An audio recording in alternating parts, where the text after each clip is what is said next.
Well, Philip, thanks for being with us today. If we could start just to introduce yourself and tell us a little bit about what you've been up to lately. My name is Philip Holsinger, and I'm a freelance photojournalist. I've been in Haiti helping to set up a network for distributing shelter, which is sort of the second tier of need right now in Haiti for earthquake victims, because as you know, there are hundreds of thousands of people that literally don't even have a tree to sleep under. They're living under sheets, with sticks. And what kind of shelters are you able to provide for them right now? Tents.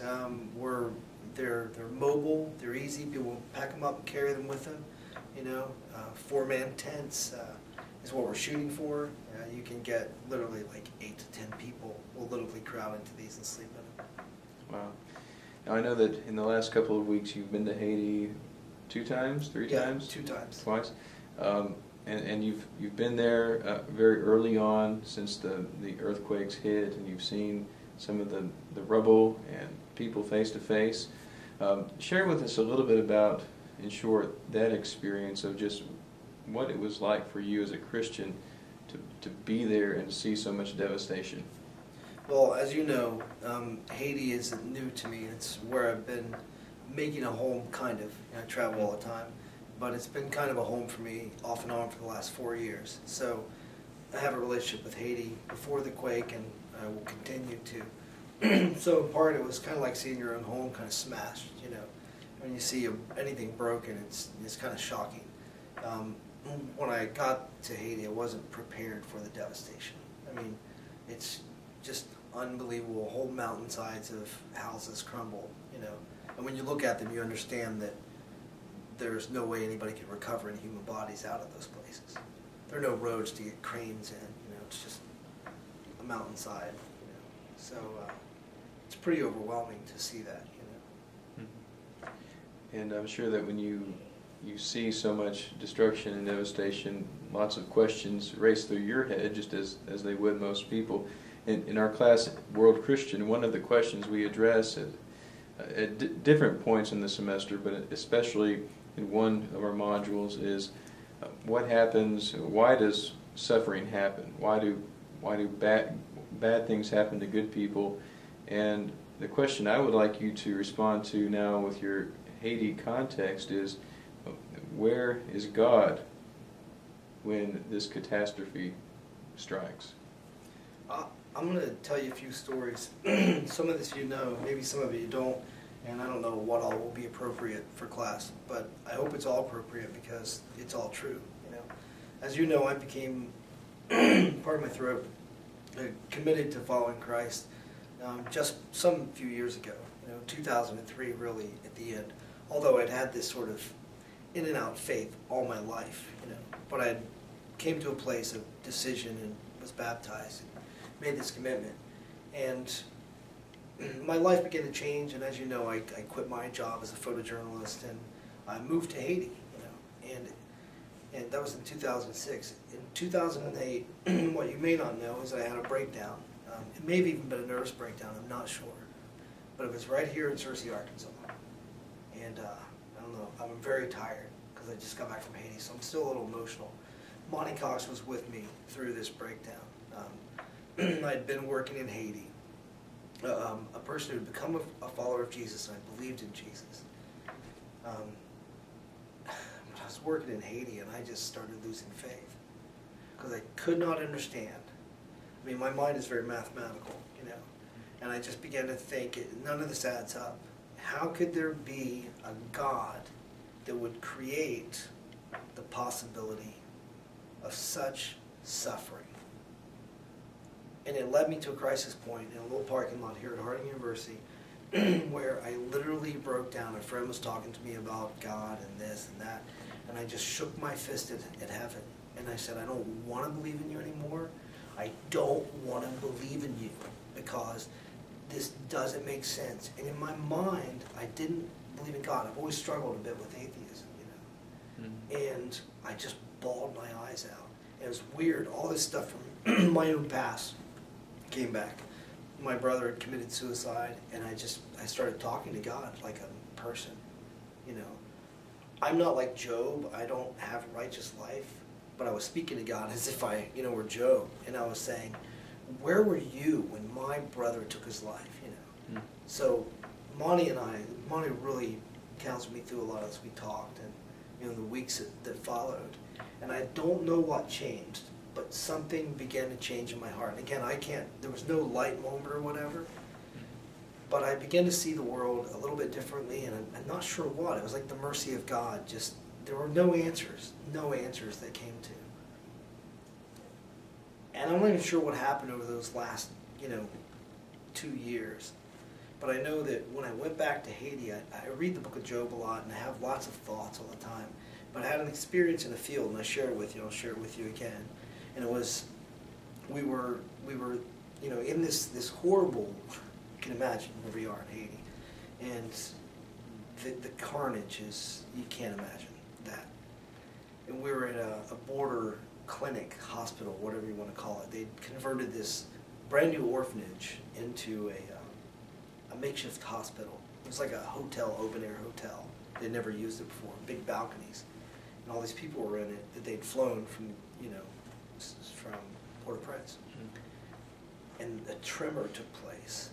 And, we're 100 miles away from Port-au-Prince or something, and it felt like the building was going to fall down. I was in another building. And people started throwing themselves off the balconies. They were so terrified the building was going to collapse. Well, that's a whole other story. All this chaos ensued, and I ran into this milieu and, started to shoot, and then realized, people had to be rescued. So threw my cameras down, and we all ran in the building, started pulling people out. After all this settled down, and it's like I don't know, past midnight, and the whole hospital had moved out into the field, and the doctors, man, those doctors are working 36-hour shifts, and, from all over the world. So the hospital was now created in the field. It was like summer camp of misery, wailing people and IVs sticking up out everywhere. And there was nothing I could do, and I sat down with this little family, kind of huddled around this little girl. And I hope I'm not being too long-winded, but I just felt useless, and I just started praying, I started thinking about my own breakdown a few years before, and I started going, God, what are the people here thinking about you? What questions are they asking you? They just leapt off of balconies, some really seriously injuring themselves again, What are they thinking about you? And so I'm sitting with this little girl who turned out to be 14, my daughter's age, and her family, and they're looking at my iPhone and looking at pictures. And they come across a picture of a little girl in Nicaragua that I photographed for another documentary. And her name is Nellie. And Nellie was raped at the age of 12 by her stepfather, thrown out of their house in disgrace, put into a woman's home to have this baby. And Nellie became a Christian there with Benny Baker, the Church of Christ Mission there, like a real Christian, and is a leader of youth now at the age of 17. And I thought about her, and this thought occurred to me, and it came out of the sky. I don't know if it's any truth to it or what, if it's just my crazy imagination. But I learned something from the thought. And I told the girl, I said, I don't know what you think about God, or if you know Jesus or believe in him or whatever. I said, but a thought occurs to me, and I told her Nellie's story. And I said, I think that you and Nellie have something very special with Jesus, because you and Nellie, when you talk to Jesus, understand about your broken body. This little girl's laying there with big pins sticking out of her leg, And I said, I think that you know, and Jesus knows, something that I just don't know. You have an intimacy I don't. And I started thinking about the Bible and all the things we're told that we don't really believe. We want answers. And Jesus says, if you're going to follow me, the road is narrow. Take up your cross and follow me. So he says to me, Philip, He says, where I go, it's a place that, you're going to suffer. People will ridicule you. The first shall be last, and the last shall be first. But we don't like that, We don't want to understand that.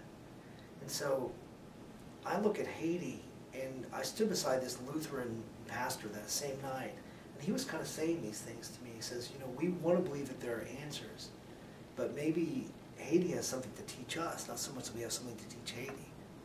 Maybe when we're broken, that we're given the opportunity to see, you know, what we really need, which is to get right in our spirit, you know, because that's the eternal part of us. Mm-hmm. I'm not trying to be a preacher here, but I don't have an answer, but I think about the book of Job, because everybody wants to talk about the book of Job when they talk about suffering. And I think we should teach that in our classes more, because the book of Job is this great book that doesn't offer an answer. Righteous guy is tortured, essentially, by the evil one. And his smart friends and all their earthly wisdom know the answer. You had to have done something wrong. Cause and effect.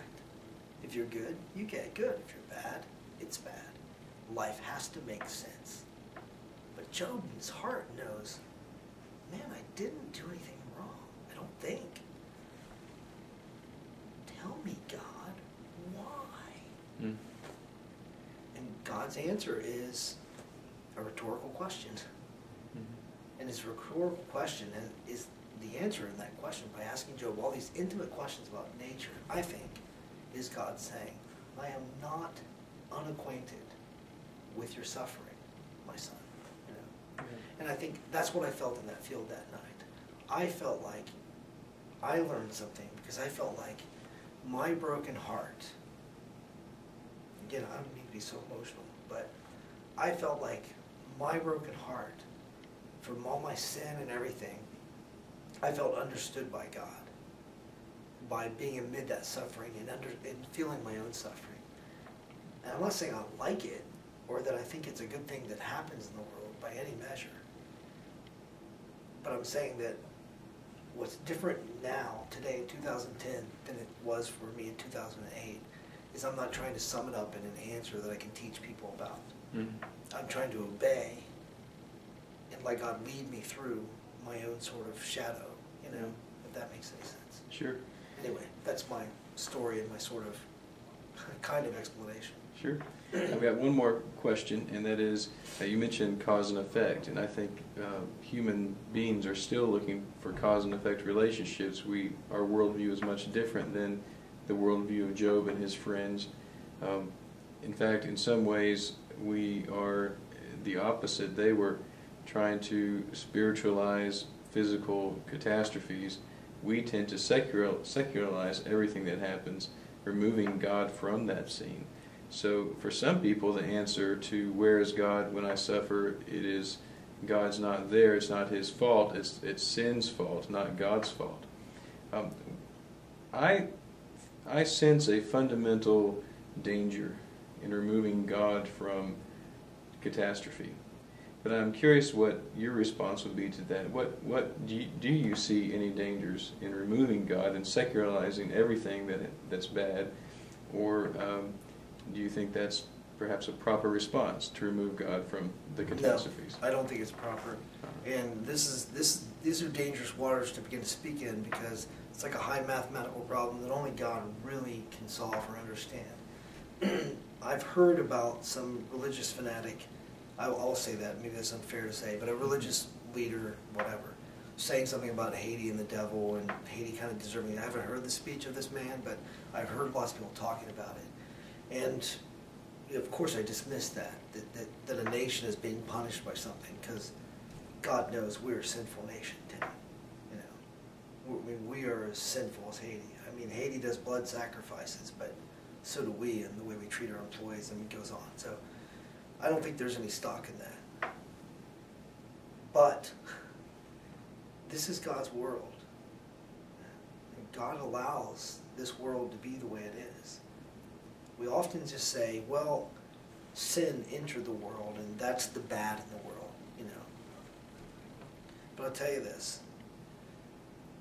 I've had my life injured, and I believe God allowed it to happen. He may have even orchestrated it to save my soul. Some people may not like that line of thinking. But if God has to crush mountains, you know, to save our lives, then He knows better than we do. So I think that there's a real danger in just saying that this is sin that sort of activated the destruction of the world, that plants live and die and all that. I mean, you know, I don't like like the idea of removing God from that. I mean, I don't know why God allows things like in Haiti to happen, but I don't know why God allows my brother to have had a mental illness that he would take his life. You know, that why God would allow the chemistry of the human body. That brings us back to that sort of 2008 discussion that I have with myself, asking God, why would you allow evil in the world? The question's wrong in my book. Mm-hmm. Part of me saying yes to Jesus is me surrendering my need to him. You know, I mean, that's part of me waking up to what is it to be a Christian, and it is to obey. And again, you know me, I'm not some blind goat. I mean, I fight everything. But following Christ has something to do with relinquishing, and I kind of got to just accept that somehow God is in this mix, that this is God's world, that he allows floods to come and, you know, these things to happen. I keep telling people, I meet so many aid workers, so many Christian aid workers, trying to save the world.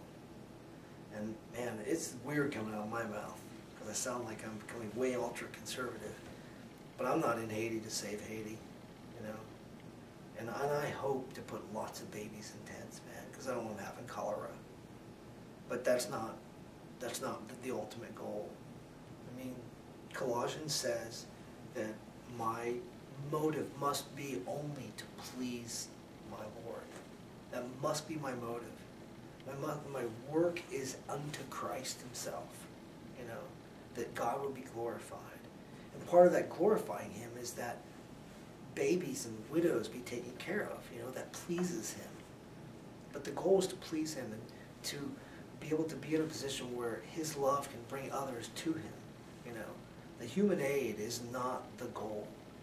And so when we're in Haiti dealing with all this massive destruction, it becomes this opportunity of letting ourselves practice that thing, if that makes sense.